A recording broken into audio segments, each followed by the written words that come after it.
Okay, Paul, tell us a little about yourself, where you come from, where you live and work now. Some background, as it were. Well, I'm an Irish citizen by birth. I grew up in Northern Ireland. Spent most of my life there through the Troubles and all those lovely years. Left my hometown Bangor to go to Aberdeen University in the early 80s, mid 80s. Studied there for 4 years, met my first wife, then moved on, been working as an engineer now in various places all over the world.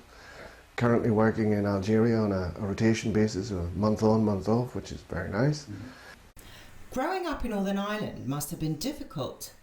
Happily, that part of Ireland's history is over, but can you give us a bit more information about daily life back then, for instance? Yeah, I lived in a place called Bangor, which is in the Co.Down, which is on the east of Belfast. Large town, old town, but and happily, I have to say, through the whole period of the Troubles, mostly undisturbed. That's not to say undisturbed completely. There was a few explosions, and I remember my 19th birthday, I walked past I guess it must have been a 150 kilo bomb. It was about 50, 80 meters when it blew up. Happily, there was a little dog leg between me and it, and the blast went past. But you know, that stuff happened. Do you still have your family there that you visit? Yeah, absolutely. My father passed away very recently, which was, yeah, that's a family tragedy, of course. But my mother's still there, my brother and his partner still there, cousins, well, one cousin. Most of my family, however, on my mother's side particularly, all live in either the States or Canada.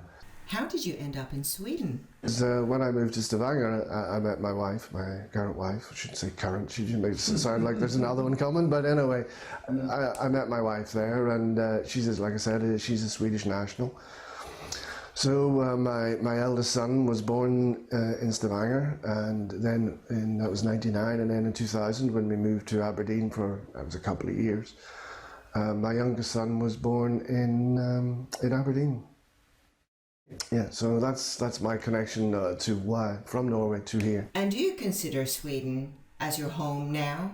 Oh, yeah, absolutely. I mean, it's a fantastic country to live in, nice people.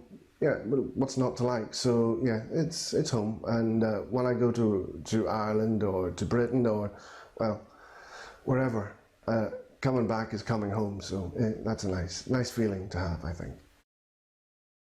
Engineers and writers are quite different people, aren't they? So how did you start writing?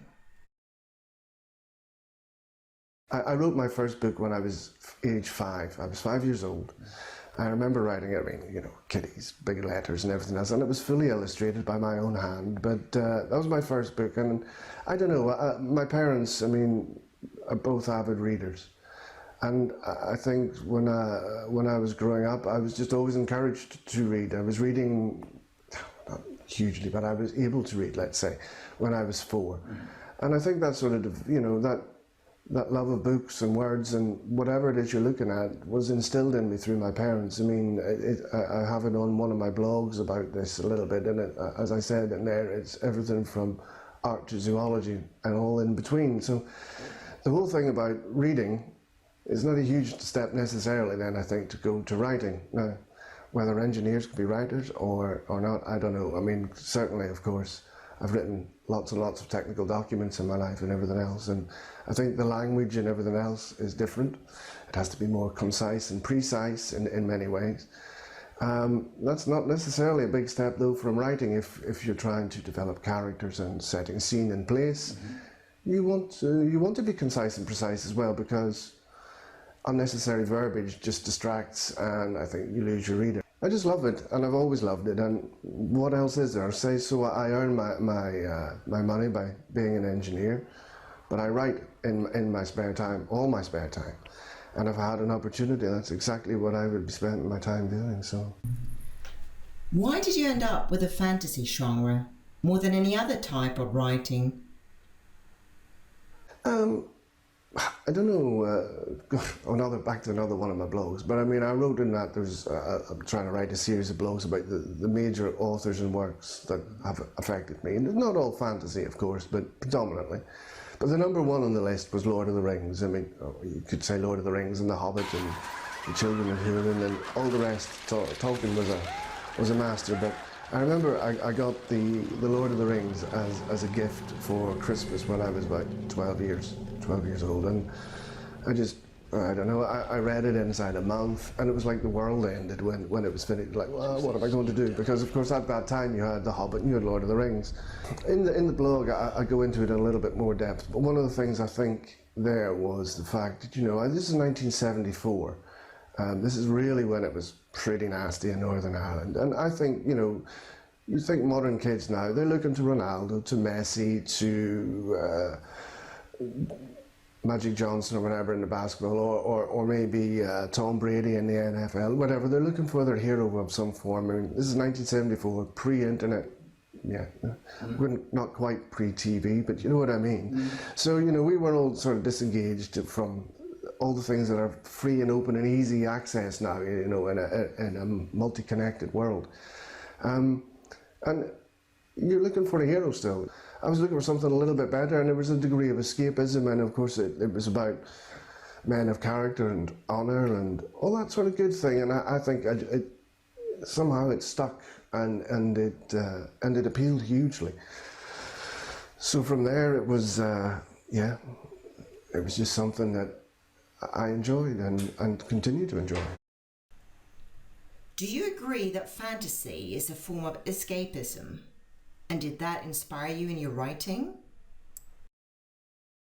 I think, of course, everybody reads for a degree of escapism. I mean, yes, absolutely. And of course, you could say then, well, how can people read about crimes and all of a sudden that's murder and this and that? But there is a degree of escapism. I think people like to be taken on a journey, because the story is a journey from the prologue or page 1 through to the end and the conclusion.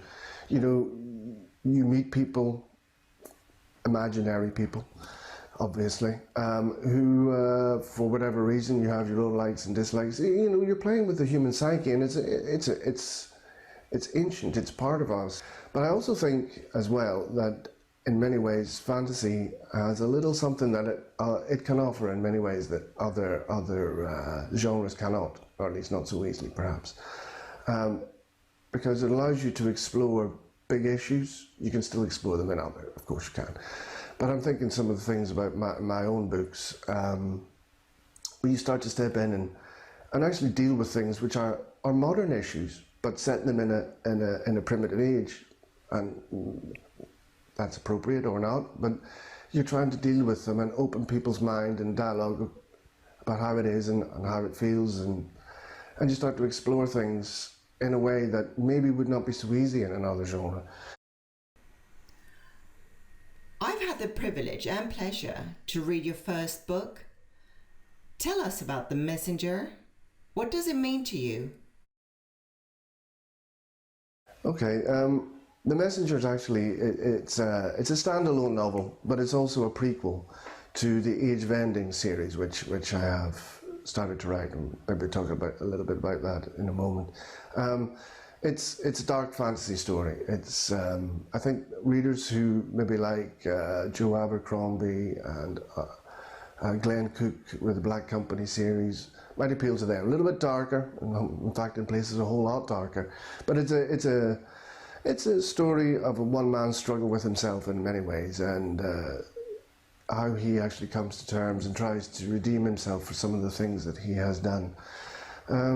But the interesting thing is, The Messenger, it's all right.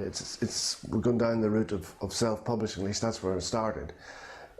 Subsequently, but not yet finalised, we have spoken to Iguana Books of Toronto, Canada, and they're interested in this, and they're also interested in the Age of Ending series as well. So I'm hoping to hear from them very shortly, actually. This is 26th of August, so sometime early September I'll be hearing a little bit more from them and see whether or not they wish to pursue that and go forward.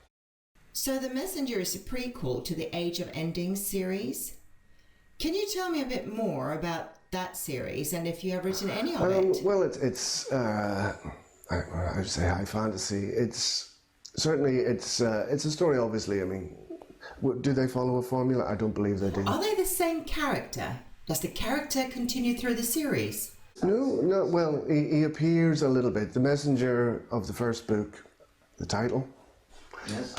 he does appear in the chapter called The Banished, which gives the first book of the Age of Ending series its name. So he is, if you like, a passing figure in that respect.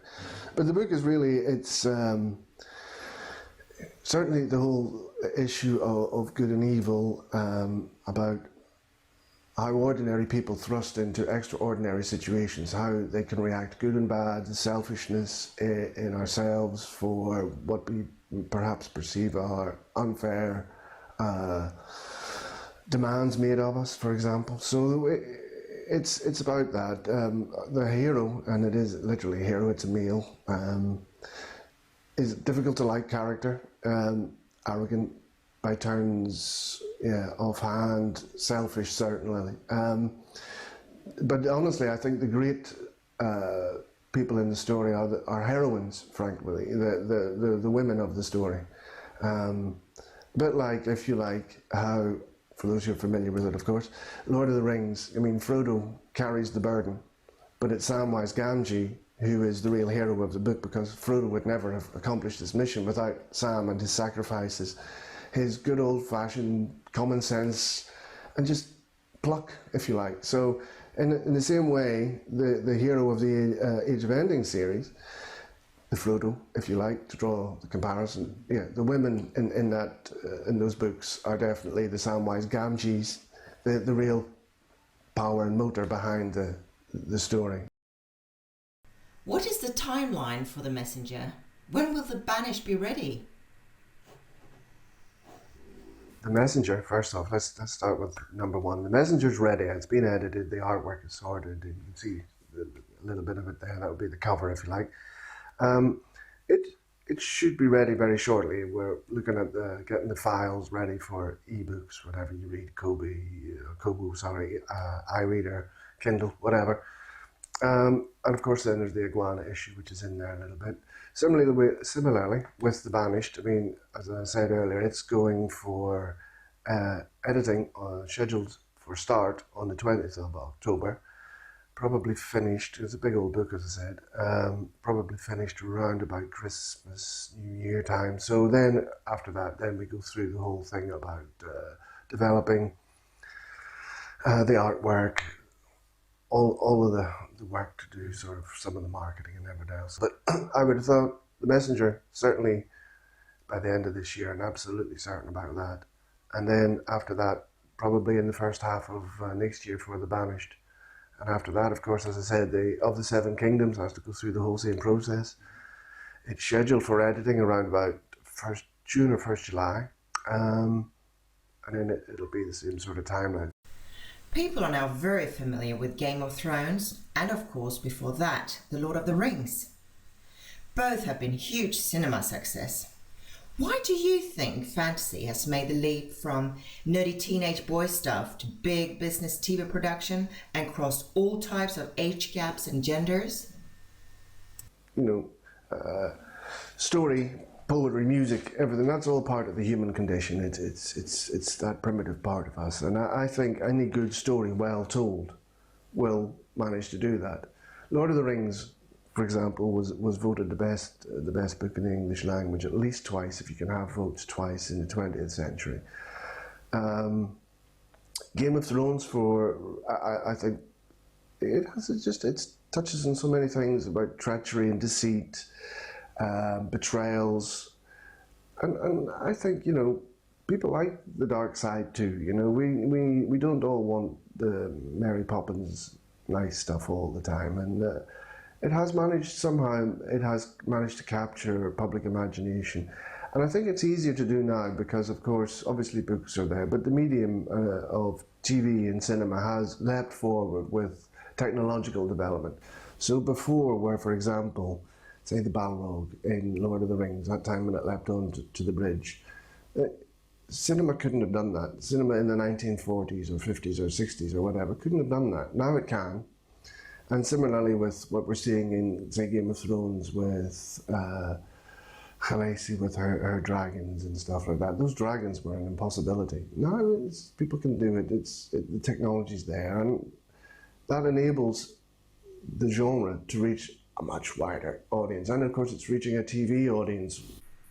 Do you think that The Messenger or the Age of Ending series is going to be the next big thing? Oh, I hope so. I don't know. I said earlier, I think the stories are good stories. Certainly, The Messenger's a very dark story, so that might appeal to a certain type of person. I don't know, but they're stories which, you know, the whole human endeavour, betrayal, love, everything else. It's all in there. So, you know, they will reach across age groups, genders, everything else. I hope so. I really do. But in the end, it's the reader that decides that. It isn't me and my vanity. It's about you and what you like to read, and if enough of you like it, then hey, sure, why not? Certainly, I think it's as good as some of the stuff that's out there, and better than a lot of it.